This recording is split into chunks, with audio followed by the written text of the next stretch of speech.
Самбайсан нөхдүүдээ өнөөдөр хэдүүлээ энэ бодлогыг бодъё. Энэ Cambridge-ийн Pure Math problem байгаа. AS level.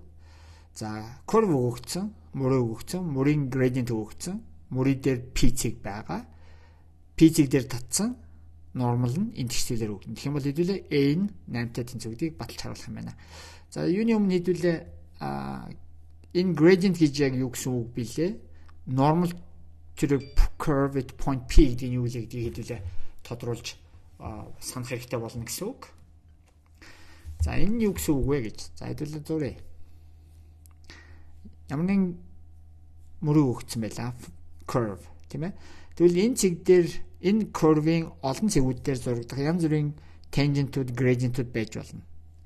За тэгвэл энэ tangent-ийн утгууд маань x-ээс хамаарат, x-ийн утгуудаас хамаарат энэ тэгшлэлээр тоон утга нь гарч ирэх гэж байна. Өөрөөр хэлбэл slope-ийн утга нь tangent-ийн slope-ийн утга тийм ээ, tangent буюу slope-ийн утга нь энэ тэгшлэлээр өгөгдөж гарч ирэх гэж байна.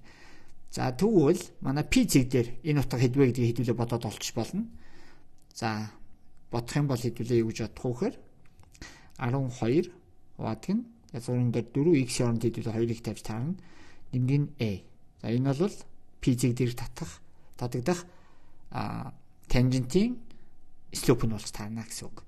За тэгвэл энэ p цэг дээр татаж байгаа normal маань болохоор бас өгөгдсөн байна. Тэрний утга нь болохоор normal энэ хоёр хоорондоо perpendicular байж таарна. Тэр тэгшил маань ямар утгаар өгөгдөж байна уу гэхээр y тэнцүү хасах тэмдэгтээ x-ийг хуваах нь 3, нэмдэг нь 5-ыг хуваах нь 3.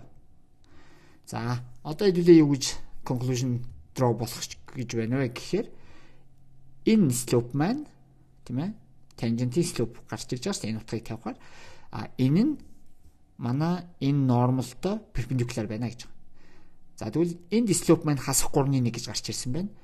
Хасах 3-1 бол хэдүүлээ юу гэж санах ёстой гэхээр хоёр шугам хоёрын хоорондоо perpendicular байх юм бол энэ хоёрын slope-ийн хэлбэр үржүүр нь хасах нэг болно гэж. Тэгвэл